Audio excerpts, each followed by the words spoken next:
desde la isla de Chiloé, en Castro.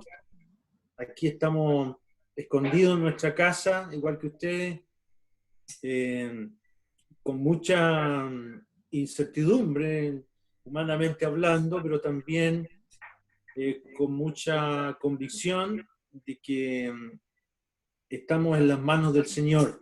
¿Mm?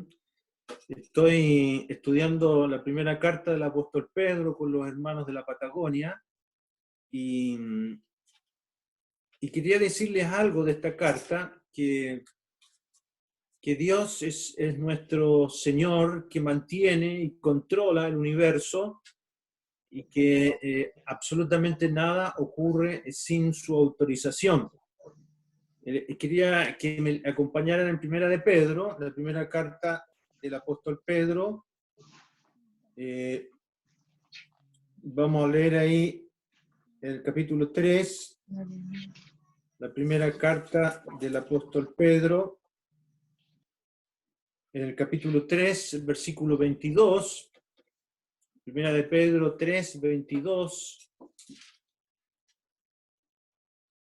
habla del Señor, dice, quien habiendo subido al cielo, está a la diestra de Dios y a él están sujetos ángeles, autoridades y potestades.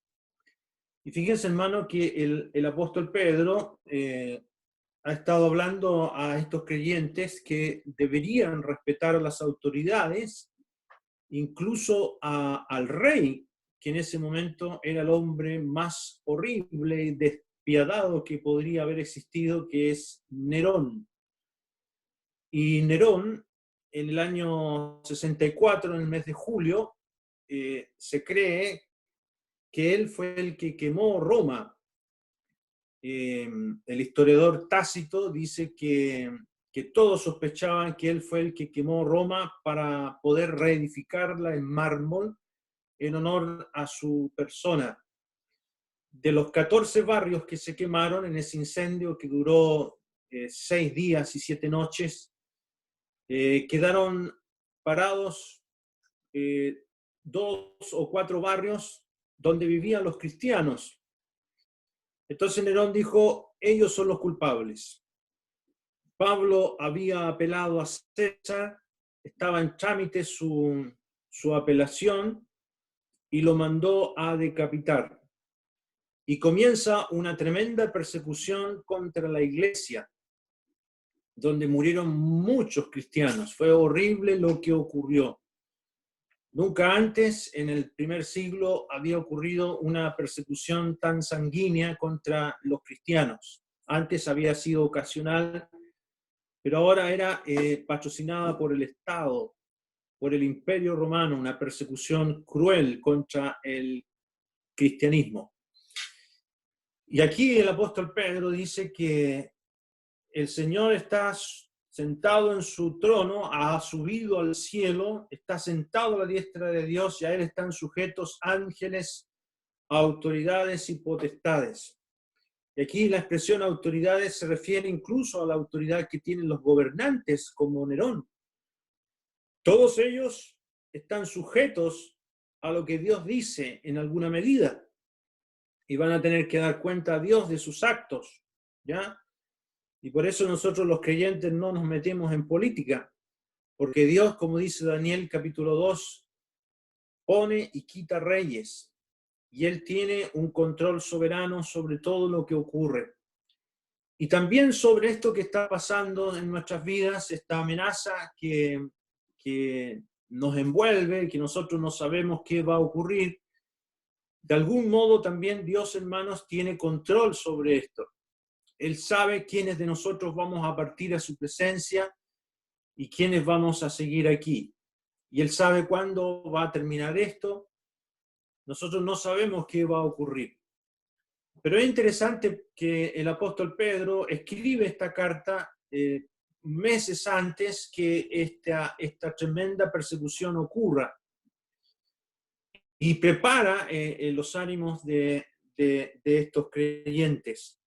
Y les decía a los hermanos de la Patagonia, de Punta Arenas, de Ushuaia, de Río Grande, de Río Gallegos, que hay un escritor, un neurólogo, un psiquiatra, que se llama Viktor Frankl, Víctor con K de kilo, Viktor Frankl, con KL al final, que fue un neurólogo de origen judío que estuvo en los campos de concentración nazi 3 años y un poco más, y logró sobrevivir.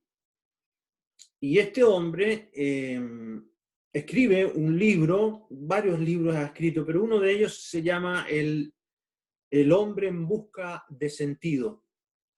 Y él ideó también una terapia para ayudar a los problemas psiquiátricos, una terapia muy interesante que se llama la logoterapia, y en su libro y en todo lo que él escribe, dice él que él sobrevivió o logró sobrevivir y también les ayudó a otros a que sobrevivieran, y muchos de los que sobrevivieron se caracterizaban por 3 cosas.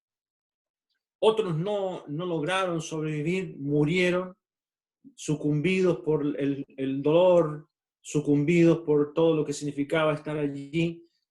Y la característica de los que sobrevivieron era, primero, eran personas, como él mismo lo hizo, que tenían un amor por el cual vivir. Era lo primero, un amor por el cual vivir. Eso les daba esperanza. Lo segundo que él dice, por lo cual las personas sobrevivieron, era el tener algo, un propósito por el cual vivir, una razón, el ser útil de alguna manera a los demás.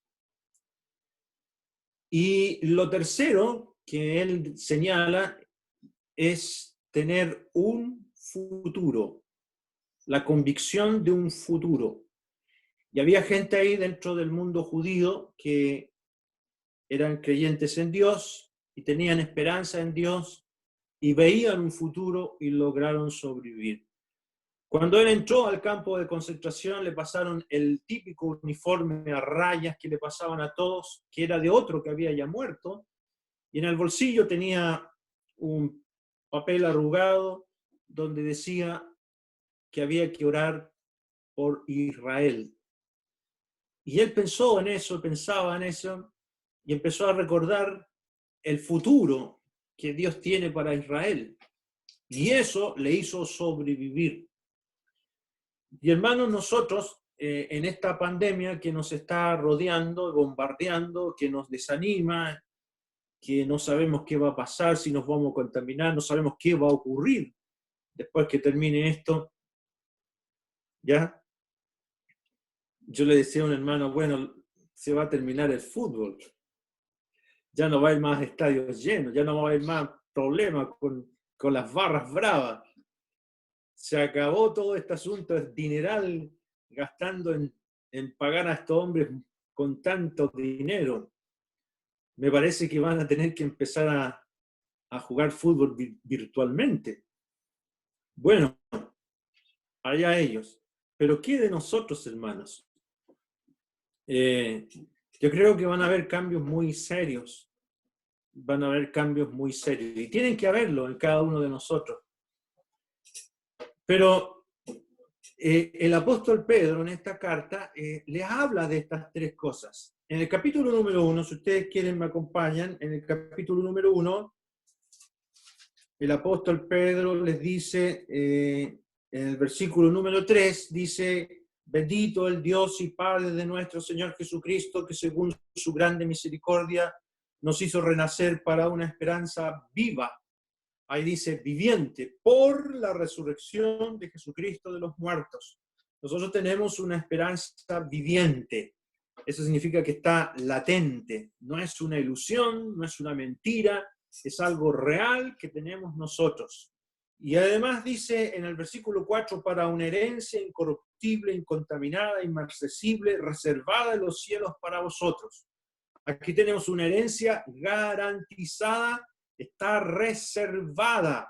Eso quiere decir, hermanos, que está guardadita, está lista, ya falta solamente que nosotros entremos a disfrutar de esa herencia, ¿ya? Y nosotros entonces tenemos un futuro como creyentes. Así que pase lo que pase aquí, hermanos, nosotros tenemos que mirar y tener esperanza en ese futuro, ¿ya? Este escritor decía que había muchos ahí en los campos de concentración que tenían la esperanza que terminara el nazismo, que tenían la esperanza que se derrumbara todo esto y pudiesen salir de ahí, pero eso sucedió y igual se murieron, ¿ya? No tenían futuro, pero nosotros sí tenemos futuro.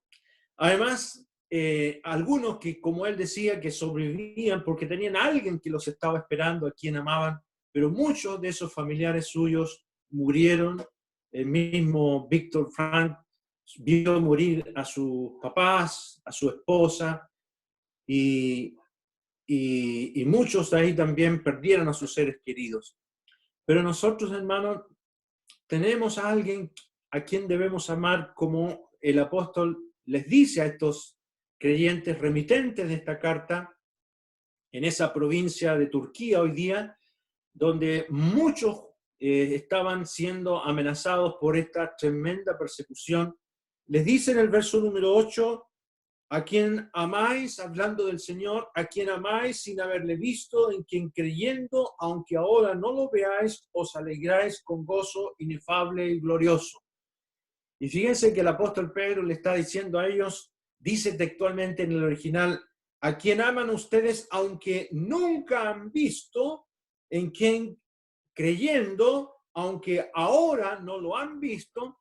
Y fíjense que se alegraban con un gozo inefable y glorioso. Estos creyentes, hermanos, ya habían sido padecido persecución, iban a entrar a otra horrible persecución, pero ellos se caracterizaban porque amaban al Señor Jesús con un gozo inefable, inexpresable y glorioso.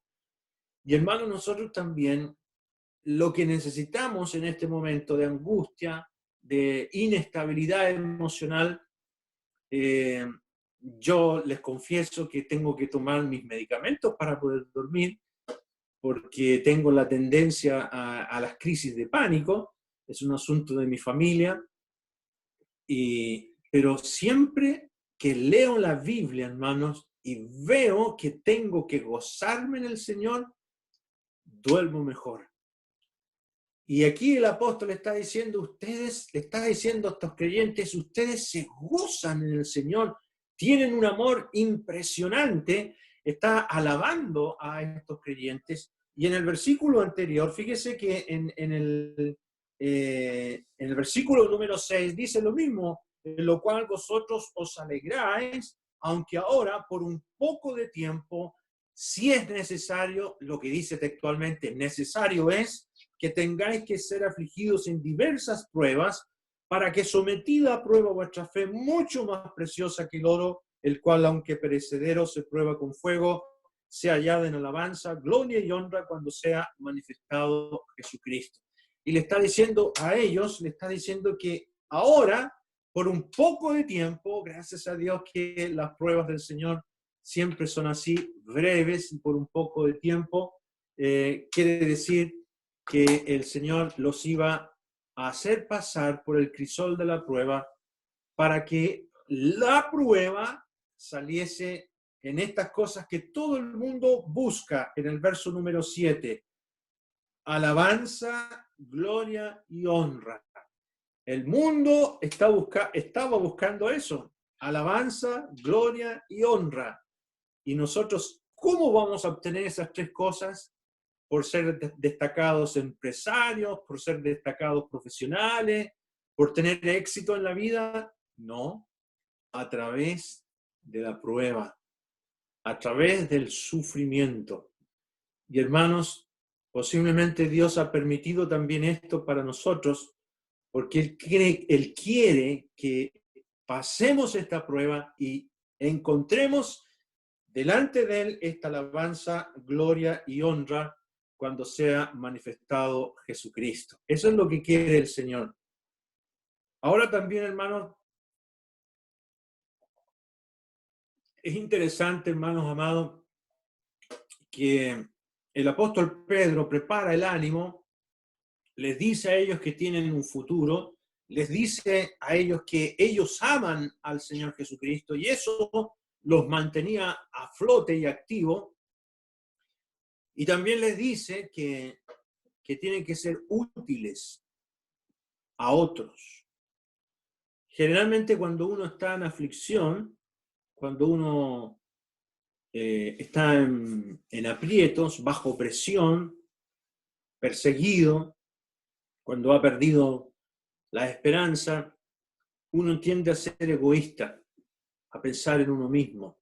En esta carta el apóstol Pedro les va a decir a ellos, en una manera magistral, aquí mismo, el capítulo número 1, les dice acerca del Señor Jesucristo, en el versículo 22, capítulo 1, habiendo purificado vuestras almas para la obediencia a la verdad mediante el Espíritu, para el amor fraternal no fingido, amaos unos a otros entrañablemente de corazón puro.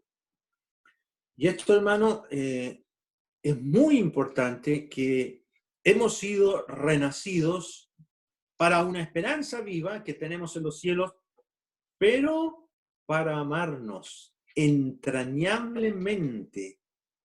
Es una expresión muy hebrea esta. Dicen que los griegos sienten con el corazón, pero los judíos con las entrañas. Por ejemplo, cuando vemos en los evangelios que el Señor tenía compasión de la gente, veía las multitudes y decía, tengo compasión de la gente, lo que dice textualmente ahí, que se le movían las entrañas de compasión. Y aquí el apóstol Pedro está diciendo, hermanos, que nosotros hemos renacido, hemos tenido vida nueva, hemos nacido de nuevo, hemos sido engendrados, no de cimiento corruptible, sino incorruptible por la palabra de Dios que vive y permanece para siempre, dice el versículo 23, pero con este objetivo maravilloso, hermanos, para el amor, dice aquí, ¿no es cierto?, fraternal, en el versículo 22, no fingido, no hipócrita, amaos unos a otros entrañablemente de corazón puro. Es un aspecto muy importante.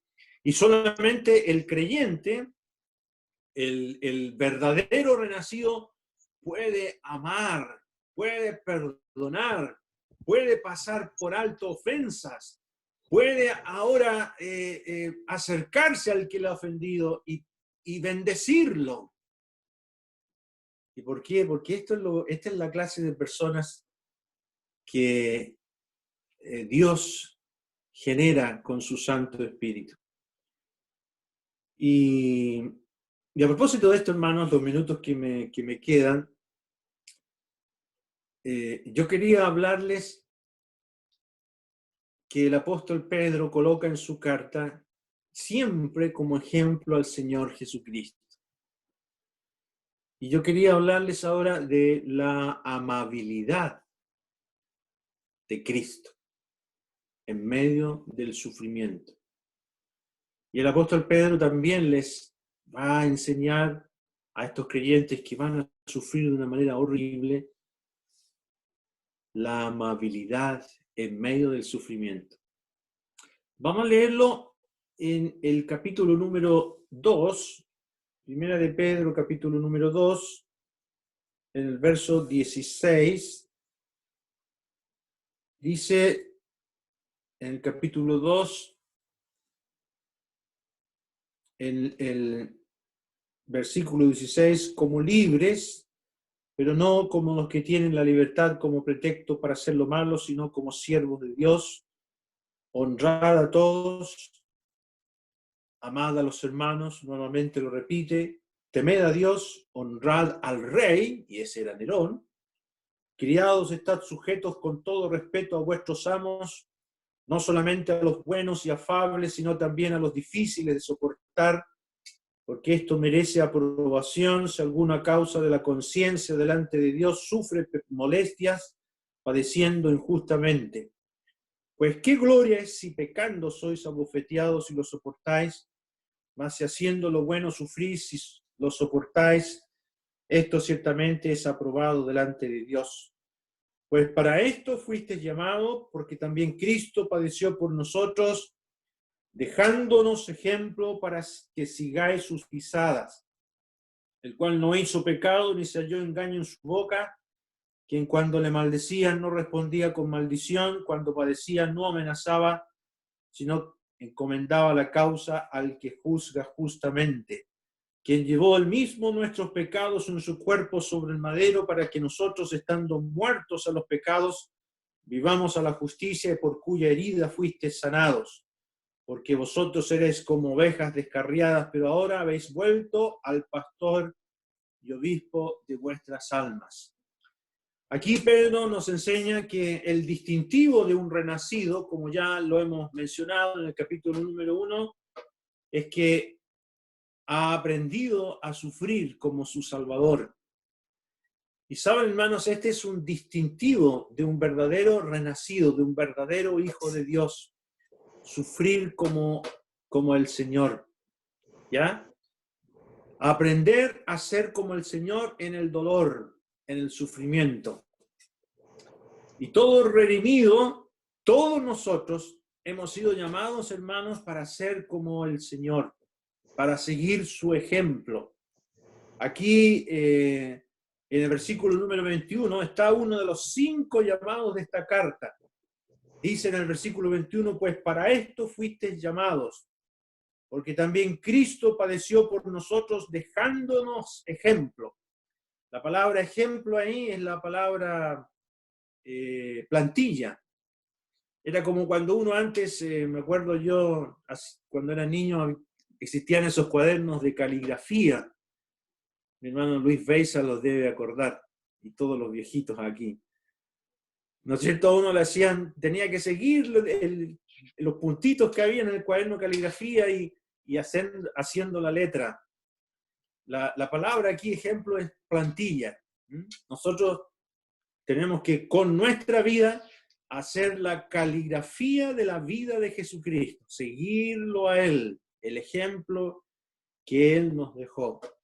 Y estamos destinados para eso, hermanos. Dios quiere eso. Y sobre todo, seguir su ejemplo en medio de las dificultades. Ahora, es bueno que hagamos una aclaración aquí. Si hay alguna persona que no es del Señor y tú quieres ir al cielo, a lo mejor tú dirás, bueno, yo estoy imitando a Jesús, quiero ser como Él. No, nunca vas a llegar al cielo tratando de imitar a Jesús. Nadie llega al cielo por imitar a Jesús. Si tú no eres el Señor, lo que necesitas es reconocer que su sangre preciosa fue derramada para lavarte a ti de tus pecados. Y si no tienes la seguridad de tu salvación y eres familiar de algún cristiano, lo que necesitas es imitar lo que Él hizo, arrepentirte de tus pecados y venir al Señor Jesucristo para pedirle a Él que te salve y te perdone tus pecados y tú puedas ir al cielo. Y una vez que tú seas salvo o salva, nacida de nuevo, renacida por la palabra de Dios, renacido por la palabra de Dios, entonces vas a poder imitar al Señor. Porque nadie puede por sus propias fuerzas imitar al Señor Jesús. No se puede. ¿Ya? Todos nosotros somos egoístas, orgullosos, somos totalmente opuestos a Jesús. ¿Ya? Y Él vino a dar su vida por nosotros para comprarnos y para que nosotros ejerzamos fe y podamos renacer y empezar a imitar su caminar. ¿Ya? ¿Y cómo lo hizo Él? Para nosotros que somos salvos, Él no ofreció resistencia. Él mismo tiene que haber colocado sus manos y sus pies para que esos verdugos horadaran sus manos y sus pies. ¿Ya? Y ahora el apóstol enseña este ejemplo del Señor. Nosotros como creyentes Podemos ir imitando al Señor y colocando nuestra vida como Él lo hizo. ¿Ya? Él se los dijo a sus discípulos que lo imitaran. Les dijo, llevad mi yugo sobre vosotros y aprended de mí, que soy manso y humilde de corazón, y hallaréis descanso para vuestras almas. Y ahí en el Evangelio de Mateo, donde estoy citando, el Señor se dirige a sus discípulos. ¿Para qué hemos de imitarle? Para hallar descanso para nuestras almas, seguir su ejemplo. Entonces, aquí está cómo el Señor procedió en medio del dolor más grande que pudo haber existido y que Él sufrió en el madero. Su amabilidad, cómo Él, en medio de todo su sufrimiento, nos dice el versículo 22, el cual no hizo pecado, ni se halló engaño en su boca. Y fíjense, hermano, esto es muy práctico. Estos creyentes iban a ser sometidos a un sufrimiento horrendo, pero también tenían amos. La mayoría de la población en ese entonces, casi el 70 o 60% de la población, eran esclavos y vivían con amos insoportables y sufrían el desprecio, sobre todo si eran cristianos. Y el apóstol les dice que tenían que respetar a esos amos. Habían también matrimonios formados por mujeres casadas con incrédulos. En el capítulo número 3, el apóstol Pedro les va a decir a ellas que deben conquistar a sus esposos por el ejemplo. ¿Cuál ejemplo? El ejemplo del Señor Jesucristo. ¿Ya? Entonces, ¿cómo debo proceder yo, hermanos, en medio de la adversidad, de la persecución, de la postergación, del sufrimiento? ¿Debo usar mis puños para lograr mis fines? ¿Debo recurrir a demandas legales? ¿Debo empezar a maquinar de alguna manera en lograr que me devuelvan mis bienes? El apóstol Pedro en esta carta nos invita a hacer como el Señor.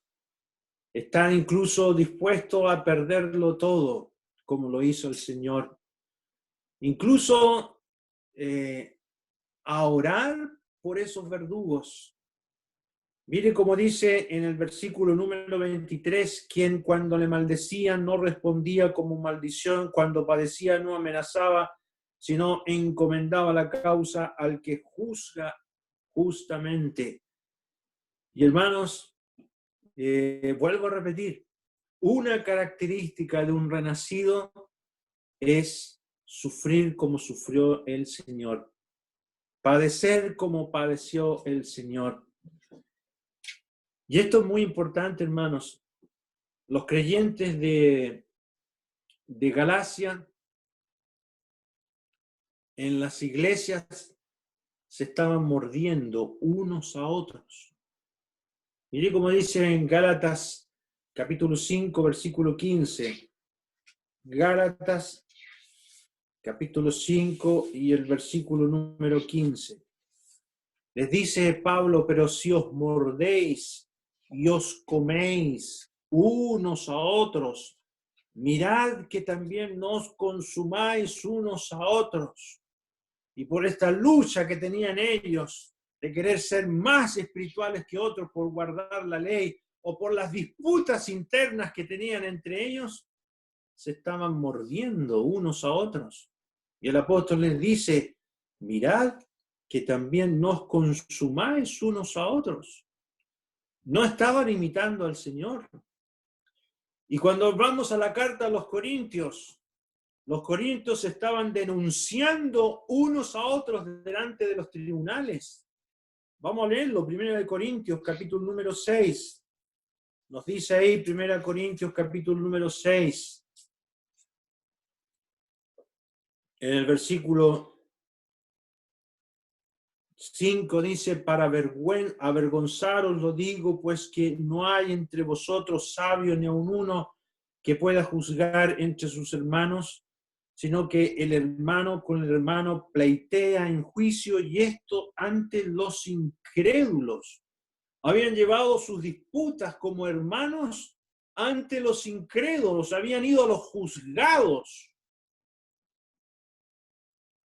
por no imitar al Señor.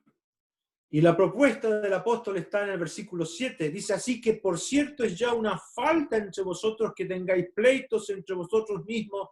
¿Por qué no sufrís más bien el agravio? ¿Por qué no sufrís más bien el ser defraudados? ¿Y sabe por qué Pablo les presenta esto? Porque esto es lo que el Señor hizo. El Señor sufrió, el Señor soportó.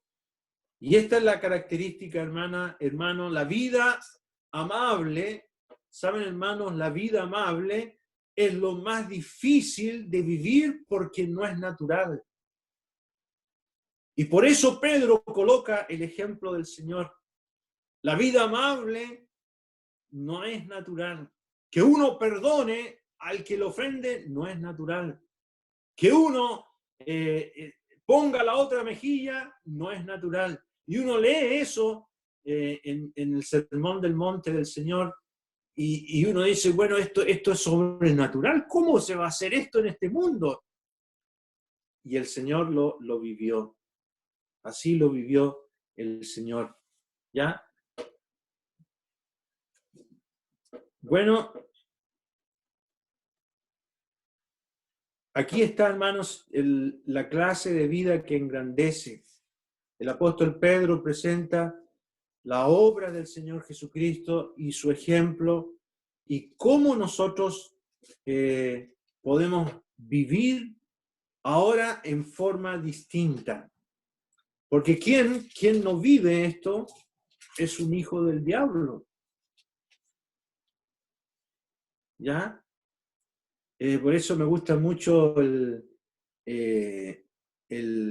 uno de los salmos de David, que dice: tu benevolencia me engrandece. David escribió esto del Señor: tu benevolencia me engrandece. Realmente, Señor, yo quiero ser como tú.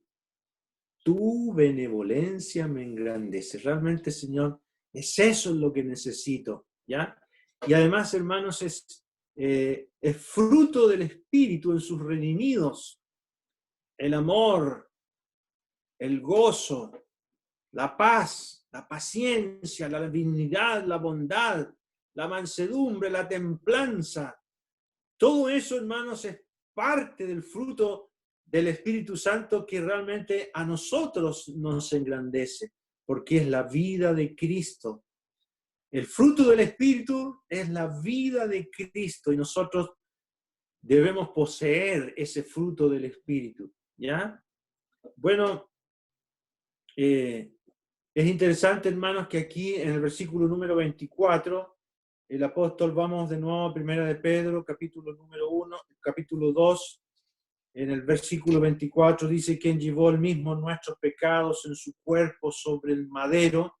El apóstol intencionalmente ocupa la figura del madero, no habla de la cruz, no porque el madero haya sido un asta, como dicen los falsos testigos de Jehová, sino que es una apelación a lo que ocurría en el mundo judío cuando un hijo contumaz o alguien que quebrantaba la palabra de Dios, la ley, era apedreado y luego colocado en esa asta, en un madero, como un maldito. Y el Señor ocupó ese lugar de maldición por nosotros, en el madero, para que nosotros, dice en el versículo 24, estando muertos a los pecados, vivamos a la justicia. Y sabe, hermanos, nosotros ahora estamos muertos al pecado. Antes estábamos muertos en el pecado, ahora estamos muertos al pecado. El pecado es un amo que se quiere enseñorear de nuestras vidas, pero nosotros estamos muertos al pecado. Y podemos decir no.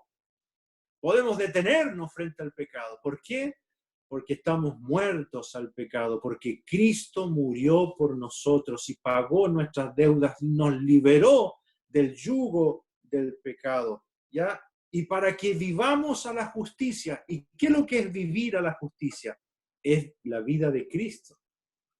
Si usted quiere vivir a la justicia, lea el Sermón del Monte, capítulo 5 de Mateo, el capítulo 7. Ahí está la vida del Señor Jesucristo, cómo nosotros debemos vivir a la justicia, ¿ya? Y dice en el versículo número 24 al final, y por cuya herida fuiste sanados. ¿Y qué significa eso? ¿Que ya no va a haber más enfermedades? No, no significa eso.